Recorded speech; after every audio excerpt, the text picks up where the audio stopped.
le dernier regard vers le Christ. Le bon larron, le dernier regard vers le Christ. Il a vécu dans la faute, dans la violence et le vol. Un homme condamné, rejeté, oublié. La tradition l'appelle Dismas, un larron, un criminel. Le jour de sa mort, il est cloué sur une croix. À côté de lui, Jésus, lui aussi condamné. Autour d'eux, les insultes montent. La foule se moque. L'autre larron crie sa colère. « N'es-tu pas le Christ? Sauve-toi toi-même et nous aussi. » Dismas se tait.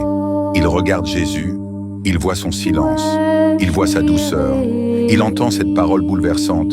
« Père, pardonne-leur, car ils ne savent pas ce qu'ils font. » Alors quelque chose change en lui.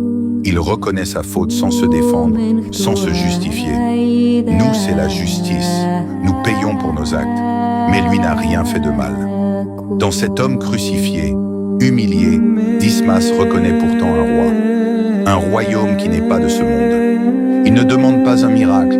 Il prononce seulement une prière humble et confiante. « Jésus, souviens-toi de moi quand tu viendras dans ton règne. » Et Jésus lui répond aussitôt, du haut de la croix. « En vérité, je te le dis, aujourd'hui, avec moi, tu seras dans le paradis. » En un instant, le criminel devient croyant, le condamné devient sauvé. Ce moment de foi lui vaut d'être le premier saint proclamé par Jésus lui-même. Son histoire rappelle une vérité essentielle.